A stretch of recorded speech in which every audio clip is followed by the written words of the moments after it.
Good morning, true crime friends. We're back. It's Monday. Okay, you ready? You ready? You ready for gossip? You got your coffee? I have my cup of coffee and I'm ready to go. So listen, this morning we are back on the case of Georgia versus Shirley Merritt's no good son. So just to catch you up, what's his name? Shirley Merritt's no good son. He killed his mama. You know you can't kill your mama. You're not supposed to. That's bad on so many levels. I can't. But anyway, so court will be back in session later this afternoon. I can hardly wait to see what this this innocent until proven guilty gentleman does next. So we're going to be following that case. But in the meantime, over the weekend, I was just like, floating around the internet, getting caught up on all my different cases and see what's going on. And Dateline did a special on the King Road killings. That's the Brian Kohberger case. But here's the thing. I feel like these evildoers, they get too much press. I don't want to have their name in my mouth. And so whatever alternate title of the case that the media or I personally come up with, like Shirley Merritt's no good son, we're going to honor these victims because they are the ones who truly suffer and not these idiots. Anyway. So, but just for identification purposes, the King Road killings, that's also the Brian Kohberger case. So anyway, Brian's sister came out, it came out on the Dateline special that Brian's sister was like, something in the milk ain't clean. I think he did it. In addition to her conducting her own investigation, she went out and she was looking in the car. She got her siblings together. They were looking in the car. They were trying to gather evidence. And they were like, Daddy, we don't need to call the cops on them because I think maybe we should call the cops on them. And the father was like, don't be ridiculous. Your creepy brother did not do those terrible things that they're saying in the news. And she was like, okay, I'm just going to get some tweezers and some Ziploc bags and I'm going to go out to the car. Don't you mind me. I'm going to be fine. And it was like Christmas time. That will mess up your Christmas, right? Having the FBI bang down your door and cart your brother off in handcuffs, even though I know she was like, didn't I tell y'all he was creepy? He been creepy for years. Did you see his eyes? The slow blink, the bushy eyebrows. Listen, I'm not mad at a good eyebrow. A bad eyebrow is excellent, in my opinion. Ooh, speaking of which, I need to do my eyebrows. His eyebrows were all right, but that stare, that unblinking stare, it was something wrong with him from a long time ago. Turns out when he was a kid and when he was younger, he was like suppressing the urge to do terrible things and he was plotting on people. He had an active fantasy life. I have an active fantasy life too. I know it's shocking to you, but I actually do. But it does not kill like doing away with nobody. I kill a cheeseburger. Oh, yes, with some bacon and a fried egg on top. Absolutely. Especially if it has a potato bun.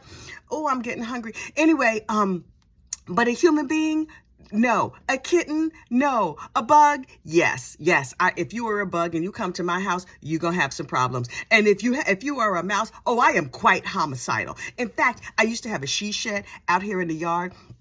And I saw a mouse out there. Honestly, that's why I gave up the she shed. Because I like nature in pictures. Up close and personal, no thank you. And then I'm minding my business. I'm laying in my she shed. I was watching a movie. Oh, I was living my best life. It was dark and I saw something run across the other side of the she shed. I was like, I'm out. I can't do it. And so my husband's like, why are you back in the house? And I was like, it's a mouse out there in the she shed. He's like, but basically, baby, you was in the mouse's house. No. That nature, no, thank you. And so I put a whole bunch of poison all over the shisha in hidden corners so my cute little doggies didn't get it. And I was like, I hope he dies. And then when that mouse eats the poison and dies, I'm going to leave it out there, leave his corpse laying right out there in the middle of the floor so that all of his friends and relatives can come by and be like, Squeaky is dead. And so they will send a warning to the rest of their kind that do not come in my she shed. So I was telling that story during a meeting at work one time. And I was like, and I will leave his corpse there in the floor as a warning to the others. But a bunch of us were sitting in the conference room and we were talking about it. Well, it was a dial-in meeting and people could dial in and listen to the meeting as well. Only people dialed in, but they dialed in at the wrong part when I said I would leave a corpse in the floor as a warning. And they were like, I'm sorry, it's so-and-so on the line from Chicago. What is Kathy talking about? I think I scared my coworkers, but Human Resources didn't call me down. So it couldn't have been that bad of a situation.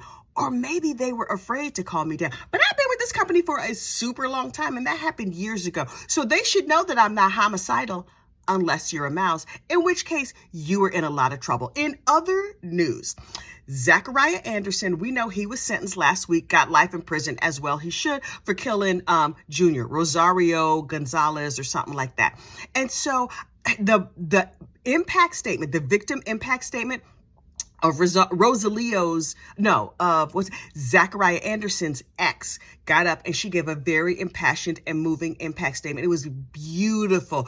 Listen, get yourself a box of Kleenex and go on over there to the YouTubes and find her impact statement. It is really powerful. But even more than her, remember the daughter, Olivia? They call her OA. They spend half the time saying the girl's name and the other half calling her by her initials. Okay, OA. Miss Olivia, who's going to rule the world someday because she is not to be messed with. She got up. Now, they didn't show her face on the camera. They showed a picture of her father during the time that she read her statement. I should link that down below because it is far and away the most amazing impact statement I have ever heard. She's a teenage girl, 13, 14 years old, and she got up there with her little piece of paper and her shaky voice and her tears. You could tell she has had a lot of therapy, bless her heart, and she read both her mama and her daddy for filth in front of God and all the world. And both of her parents had to be like, oh my goodness, but I'm a summarize because you know I enjoy a nice summary.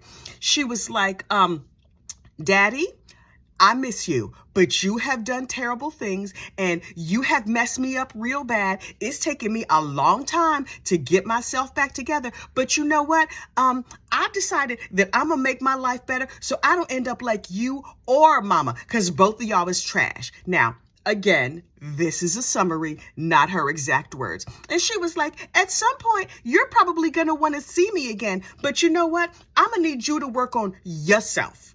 I am working on myself, but boo-boo, it is your turn because you, sir, are garbage. Thank you and good night. And this hardened criminal who was like all mean and mad through everything, you could tell he was shook to his core. The other thing that got revealed in the course of those victim impact statements is that the mother of these children, Sadie, of course, if it was me, listen, you look at my child cross-eyed. Well, you never get to see them again because those are my babies and you're not going to hurt my babies. She was like, I have left the door open to your entire family for them to see and interact with these children because just because you are garbage doesn't mean that they can't be involved with your garbage parents. But the garbage parents have had nothing to do with the grandchildren since this happened. There was a mountain of evidence against this man, but the parents are like, he is wrongfully convicted. Okay, so that's why the blood and DNA and everything was in your truck. That was an accident? Okay, whatever. But Miss Olivia, she got up there and broke it down so it could forever be broken down. I was like, okay, Judge, that's all we needed to hear. You can sentence him and send him off to jail. Now, one last thing before I go, because I got to get to the gym this morning. And that is that this channel originally started out as a cooking channel. I was giving cooking tips. I was making yogurt. My most popular videos by far around the world are my yogurt making videos. There's like a whole cooking or yogurt making playlist.